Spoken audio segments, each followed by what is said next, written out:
네, 한민수 의원님과 이정원 의원님께서 아까 자료 요청하신 내용들이 이미 과방위 의결로 넘어간 자료인데 KBS가 위법적으로 제출을 거부하고 있습니다. 위원회 차원의 강력한 경고가 필요합니다. 그리고 우리 대한민국은 3.1운동으로 건립된 대한민국 임시정부의 법통과 불의에 항거한 4.19 민주주의 이념을 계승한다.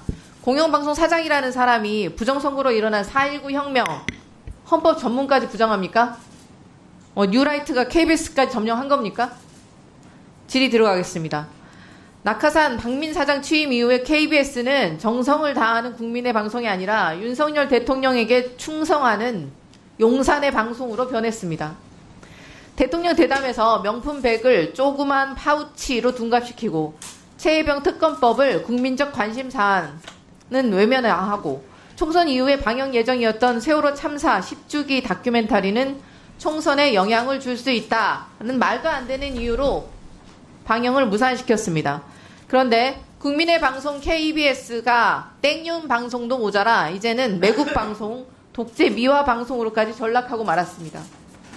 광복절 0시가 되자마자 일본 군국주의의 상징인 기미가요가 연주되는 오페라 나비 부인이 방송되더니 아침 뉴스에는 뒤집힌 태극기가 버젓이 등장을 합니다. 게다가 광복절 마무리 방송은 역사 외국 다큐인지 뭔지 기적의 시작이었습니다. 천인 공로할 일을 만든 이 제작 관련 이 모 간부는 기미가요 사건은 좌파 PD들이 만든 음모라고 했습니다. 자신의 책임은 모르쇠로 일관하고 그 책임을 전적으로 실무자들에게만 돌리고 있는 기가 막힌 발상의 전환입니다. 방송 이후에 KBS 시청자 청원 게시판 한번 보시겠습니다. 여기 PPT 보시죠. 청원 사이트 당연히 항의가 빗발쳤습니다. 눈 떠보니 일제강점기인 줄 알았다. 광복절에 제정신인가? 광복절을 조롱할 의도인가? KBS를 JBS로 바꿔라. 수신료는 일본인에게 받아라. 박민 사퇴해라. KBS 시청료 납부 거부 운동이 줄줄이 연일 국민들의 분노가 최고조에 이르고 있습니다. 25일 기준 KBS가 의무적으로 답변을 해야 할 국민 1000명 이상의 동의 기준 청원이 26건이나 됩니다.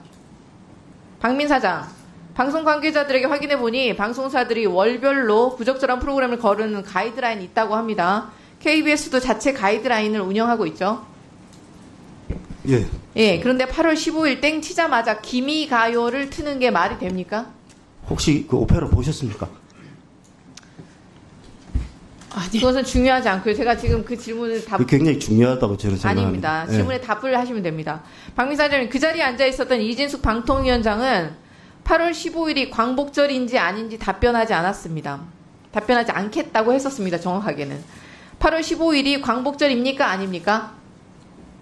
광복절입니다. 예. 올해 광복 몇 주년이죠? 80주년 아니고 79주년입니다. 79주년, 내년이 80주년. 네. 일제강점기 우리 선조들의 국적은 무엇입니까? 일제강점기에 우리나라 우리 선조들의 국적은 무엇이었습니까? 그때는 나라가 뺏겼으니까. 일본입니까? 잘 한번 생각을 깊이 안 해봤습니다. 생각을 깊이 지금 해보시죠. 일본입니까? 그때는 말도 안 되는. 박민 사장도 친일파라 답변 안 하시려는 거 아니시죠? 재헌 헌법 못 보셨습니까? 대한민국은 기미 3.1운동으로 대한민국을 건립, 대한민국 대법원도 일제강점기를 인정할 수 없다라고 판시를 했습니다. 근데 왜 일제강점기 조선총독부가 우리 선열들에게 부르기를 강요했던 천황 찬양 기미가요를 KBS에서 8.15 광복절날 0시에 틉니까? 매국 방송으로 온 국민의 분노를 자극하더니 18시간이나 지난 후에야 KBS 사과문이 홈페이지에 게시됩니다. 근데 사과문이 아니라 핑계문에 가까웠습니다. 밤 10시 무렵 KBS 9시 뉴스 두 앵커가 마무리 멘트에서 40초가량 사과를 했습니다. 나비 부인은 1시간 20분 방송을 했는데 40초 분량의 사과라뇨. 박민 사장의 KBS 사과를 요약을 하면 사전에 적절성 여부 면밀히 검토를 못했다. 관계자들 책임 묻고 재발 방지 대책 마련하겠다. 7월 방송 일정이 올림픽 때문에 밀렸다. 맞습니까? 대답하세요. 예. 네. 정작 그런데 7월에는 나비 부인을 왜 편성한 것입니까? 윤석열 대통령이 대일 굴욕 외교를 뒷받침하기 위해 문화 친일 마케팅에라도 나선 것입니까? 나비는 친일 콘텐츠, 대답하지 친일 않으셔도 됩니다. 반장으로 아닙니다. 보시면 뭐 아닙니다. 그런데 네 차례 듣지 않겠습니다. 편성됐습니다. 편성 이미. 가이드라인이 정상적으로 작동을 했다면 광복절 0시에 나비 부인이 방영될 수는 없었을 것입니다. 실수가 아니라 의도성이 보이는 대목입니다.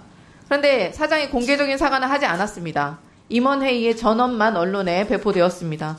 공개적으로 당연히 사과하셔야겠죠. 왜 나비 부인을 편성을 했는지부터 밝히셔야겠죠. 근데 사장이 임원회의에서 발표한 관련자 문책이라는 표현 참 나쁜 표현입니다. 일선 제작자들에게 그 책임의 화살을 돌리겠다는 말 아닙니까?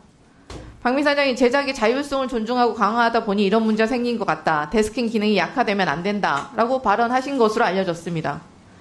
국민의 방송 KBS를 땡윤 방송, 친일 매국 방송으로 만들고 있는 최고 책임자 위치에 있는 사장이 이렇게 유체 이탈 화법의 달인이라니 뭐 생활의 달인에도 출연하실 수 있을 것 같습니다.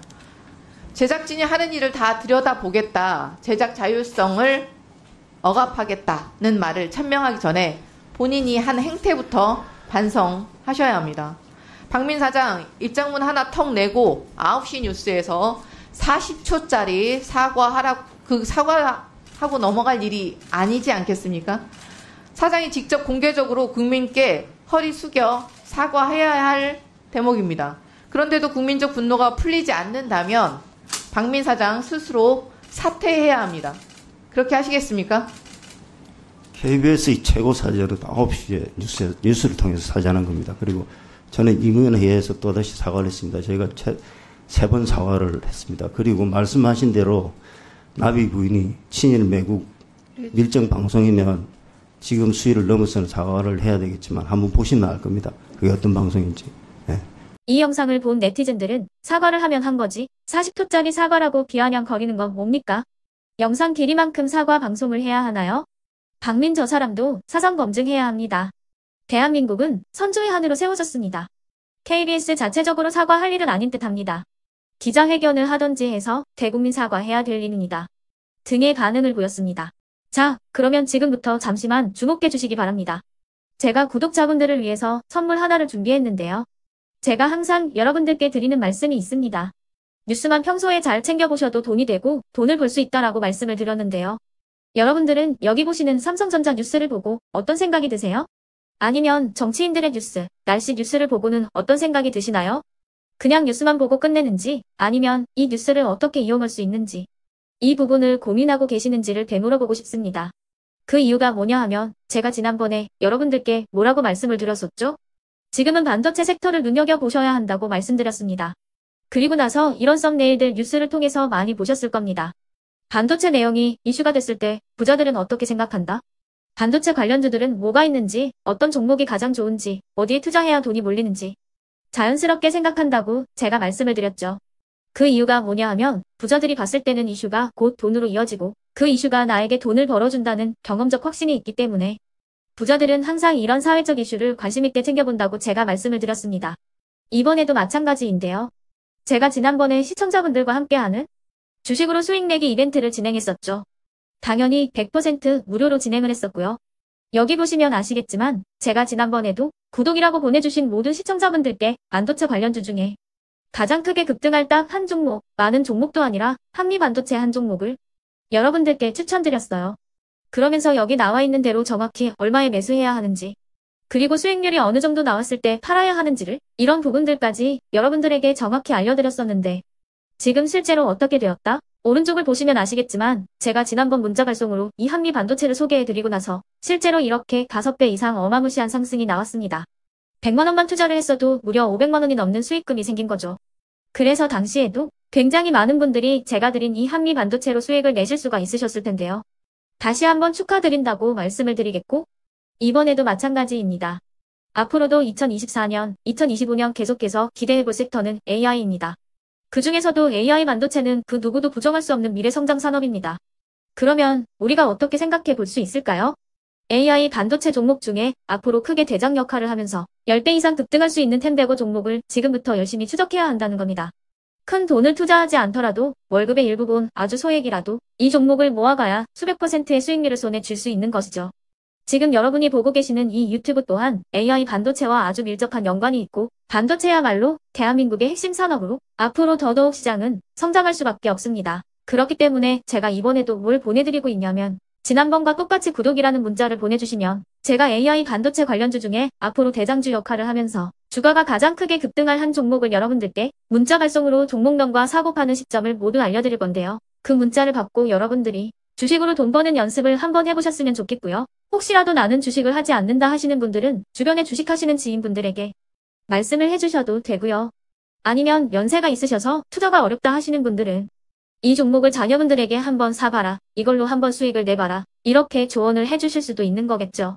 그래서 지금 이 영상을 보시는 시청자분들 중에 나도 이번 종목이 좀 궁금하다 하시는 분들은요. 누구나 상관없이 그리고 어느 시간대나 상관없이 부담없이 010-2514-5930번으로 구독이라는 문자 보내주시면 제가 이번에도 똑같이 무료 추천 급등주 문자를 보내드리겠습니다.